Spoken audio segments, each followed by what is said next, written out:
इस वीडियो में हम प्रश्नावली 1A के क्वेश्चन नंबर 10, 11 और 12 करेंगे। ये तीनों क्वेश्चन आपस में काफ़ी मिलते जुलते हैं, तो इसलिए एक वीडियो में इनको कवर किया गया है। ये तीनों क्वेश्चन जो हैं ये यूक्लिड विभाजन प्रमेय पर आधारित हैं, तो इनको करते हैं। और बाकी क्वेश्चंस के अगर आपको वीडियो चाहिए तो डिस्क्रिप्शन बॉक्स में एक लिंक आपको मिलेगा, वो एक प्लेलिस्ट का लिंक है, उसमें आपको बाकी वीडियोस प्राप्त हो जाएंगे, बाकी क्वेश्चन के सोल्यूशन मिल जाएंगे। तो शुरू करते हैं। तो सबसे पहले देखो क्वेश्चन नंबर 10।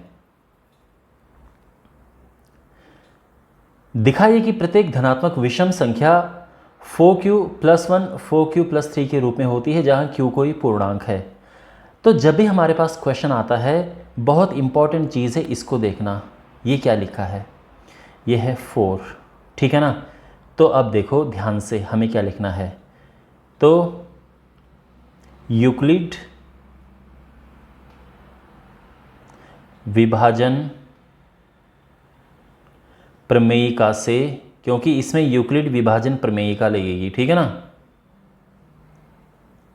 प्रमेयिका से जो कोई भी संख्या है, कोई भी धनात्मक पूर्णांक, उसको किस तरह से लिखा जा सकता है आप जानते हैं। अगर आपने ये पढ़ी है यूक्लिड विभाजन प्रमेयिका, तो कोई भी जो धनात्मक पूर्णांक है वो a बराबर BQ+R के रूप में लिखा जा सकता है, ठीक है ना। जहां पे जो R है वो 0 से लेके और B से कम होता है। ध्यान रखना, B के बराबर नहीं होगा, B से कम होगा। अब यहां पर जो हमने संख्या ली है, तो माना कोई संख्या है, माना कोई धनात्मक पूर्णांक जो है वो हमने ले लिया है। अब जो B है, ये हम ध्यान रखो कुछ भी रख सकते हैं, बस R हमें उससे कम रखना पड़ेगा, ठीक है ना, एक कम। तो यहाँ पर B क्या रखेंगे? 4 रखेंगे। इसलिए मैंने कहा था कि ये इंपॉर्टेंट है, यहाँ पे ध्यान देना, ठीक है ना। तो B की जगह पे हम रखेंगे 4, ये है Q और ये है R। अब जो R है ये क्या हो जाएगा? ये 0 से लेके और 4 से कम होगा, यानी 0, 1, 2, 3 होगा, 4 नहीं होगा, ध्यान रखना, ठीक है, 4 से कम होता है। अच्छा, तो इसीलिए जो धनात्मक पूर्णांक है वो क्या होगा हमारे पास? वो या तो 4q होगा, ठीक है, यानी मैंने R की जगह पे 0 रख दिया है। आप समझ रहे हैं, ये R है और ये R की जगह पे हमने इनको पुट करना है, 0, 1, 2, 3। 4q+1 होगा, या 4q+2 होगा, या 4q+3 होगा, ठीक है ना। अच्छा, अब बात करते हैं 4। अब इसकी और इसकी बात पहले करते हैं, ठीक है ना। वैसे क्वेश्चन में हमें ये प्रूव करना है कि ये और ये विषम है, हमें ये बताना है, लेकिन हम पहले बात इनकी करेंगे। तो जो 4q है ये है 2 × 2q, 2 कॉमन आ रहा है ना, तो इसीलिए ये सम संख्या है, क्योंकि सम संख्या 2 की मल्टीपल होती है। आप भी जानते हैं सम संख्या जो होती है 2, 4, 6, 8, 10, 12, है ना, 2 के मल्टीपल में होती है। तो इसीलिए क्योंकि ये 2 के मल्टीपल में है, इसीलिए ये एक सम संख्या है। इसके अलावा 4q+2, यानी अब इसकी बात मैं कर रहा हूँ, यहाँ से भी 2 कॉमन आ रहा है, तो ये बचेगा 2q+1, और ये भी सम संख्या है। तो अब आपको पता है कि जो धनात्मक पूर्णांक होते हैं उसमें या तो सम होती हैं या विषम होती हैं। जो संख्याएं सम होंगी वो विषम नहीं होंगी, जो विषम नहीं होंगी वो सम होंगी, सीधी सी बात है।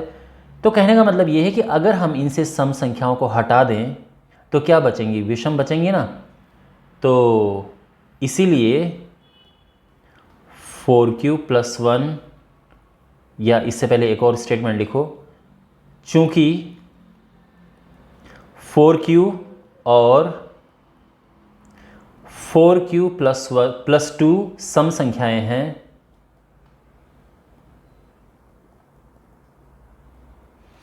इसीलिए शेष, यानी शेष कौन सी संख्याएं?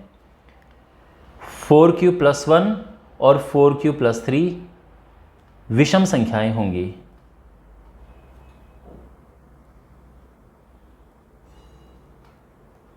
विषम संख्याएं होंगी, ठीक है ना। तो हेंस प्रूव्ड, इसी के साथ ही प्रूव हो गया है। मैं उम्मीद करता हूँ कि आपको समझ आया होगा, इसमें कुछ भी मुश्किल नहीं था, बहुत सिंपल स्टेप में ये हो गया है। ऑलराइट, अब करते हैं अगला क्वेश्चन। और अब हम करते हैं क्वेश्चन नंबर 11। दिखाइए कि कोई धन पूर्णांक किसी पूर्णांक q के लिए 3q या 3q+1 या 3q+2 के रूप में होता है। देखो ये बहुत सिंपल, ऐसा समझो कि एक नंबर का क्वेश्चन है, क्योंकि यहाँ पर हमें वही चीज़ बतानी है जो मैंने पिछले क्वेश्चन के शुरुआत में आपको बताई थी। तो यहाँ पर वही लिखना है कि यूक्लिड डिवीज़न या विभाजन हिंदी में प्रमेयिका के अनुसार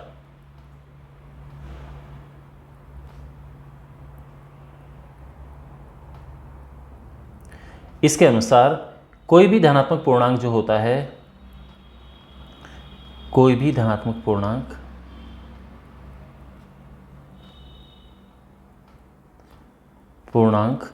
a ये किस रूप में होता है, BQ+R के रूप में होता है, के रूप में होता है, ठीक है ना। ये है फॉर्मूला, जहां बस हमें ये ध्यान रखना है कि जहां पे जो R है ये 0 से लेके और B से कम होता है, B के बराबर नहीं होगा, ध्यान रखना ये है। तो बेसिकली ये हमें शुरू में लिखना है, ये यूक्लिड विभाजन प्रमेय का है। अब हम यहाँ पर क्या करेंगे कि कोई धनात्मक पूर्णांक माना, कोई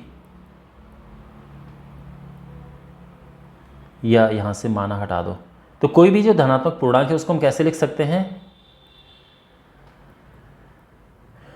उसको हम लिख सकते हैं। देखो अब यहाँ पर जैसे पिछले क्वेश्चन में हमने b की जगह पे 4 रखा था, इस बार ये 3 है, ये 3 है, ये 3 है, ये 3 है, तो b की जगह पे हमें 3 रखना है, बाकी को एज इट इज रख दो। तो कोई भी जो धनात्मक पूर्णांक है उसको हम ऐसा लिख सकते हैं, a बराबर 3q+r, जहाँ जो r है वो क्या होगा, 0 होगा, 1 होगा, 2 होगा, ध्यान रखना 3 नहीं होगा, ठीक है। तो अब इसीलिए अब देखो इसको लिखो, जो संख्या है वो क्या होगी हमारी, 3q+0, 3q+1, देखो ये r की जगह पे ये वैल्यूज पुट कर रहे हैं हम एक एक करके, एंड 3q+2। तो बस आ गया हमारा आंसर। 3q+0 तो 3q ही होता है, तो इसको हम हटा भी सकते हैं, और बस हमें यही बताना है। तो इसीलिए किसी भी धनात्मक पूर्णांक को इस रूप में लिखा जा सकता है, या फाइनल लाइन लिख देंगे, ठीक है ना, हेंस प्रूव्ड। ओके, अब हम करते हैं क्वेश्चन नंबर 12। अब जो क्वेश्चन नंबर 12 है उसमें स्टार्टिंग तो सेम होगी, यूजुअली इस तरह के क्वेश्चन की स्टार्टिंग सेम होती है, बस हमें यहाँ से ये पार्ट फिलहाल हटा देना है, ठीक है, क्योंकि यहाँ पे अलग आएगा। तो हमने शुरू में यूक्लिड विभाजन प्रमेयिका लिखी, कोई भी धनात्मक पूर्णांक इस रूप में हम लिख सकते हैं। अब इसके बाद देखो, तो जो कोई धनात्मक पूर्णांक है, धन पूर्णांक, ठीक है, धन पूर्णांक या धनात्मक पूर्णांक बात एक ही है। तो जो कोई भी धनात्मक पूर्णांक है हम कैसे लिख सकते हैं, a बराबर, अब ध्यान रखना b की जगह पे अब क्या रखेंगे हम, यहाँ पर क्या है 6, तो ये हो जाएगा 6q+r।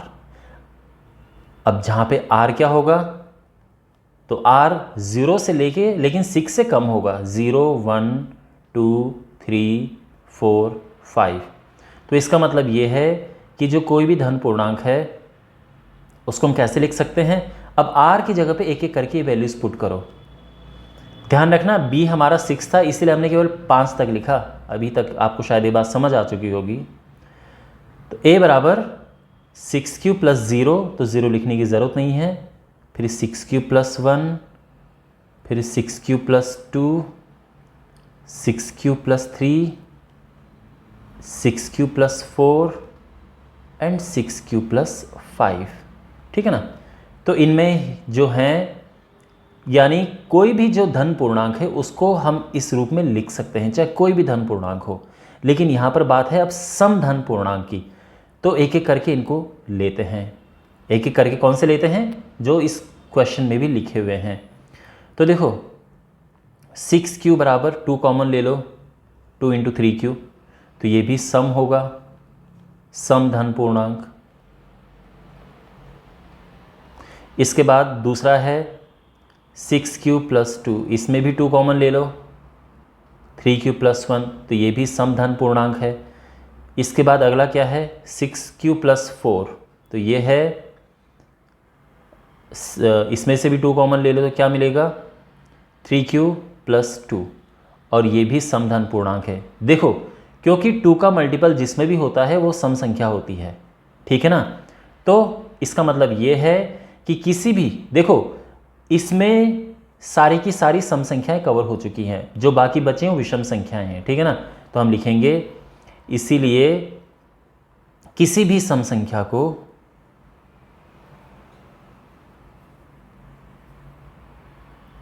किसी सम धन पूर्णांक को 6q, 6q plus 2, 6q plus 4 के रूप में लिखा जा सकता है, ठीक है ना, के रूप में व्यक्त किया जा सकता है या लिखा जा सकता है। फाइनली यहाँ पे हम हैंस प्रूव्ड लिख सकते हैं, ठीक है ना, यानी ये चीज़ प्रूव हो चुकी है कि ये है। तो आई होप आपको समझ आया होगा। इसी के साथ ही 3 क्वेश्चन फिनिश होते हैं। और अगर आपको वीडियो अच्छा लगा है तो आप चैनल को ज़रूर सब्सक्राइब करें और अपने क्लासमेट्स और फ्रेंड्स के साथ में ये वीडियो ज़रूर शेयर करें। Thanks for watching.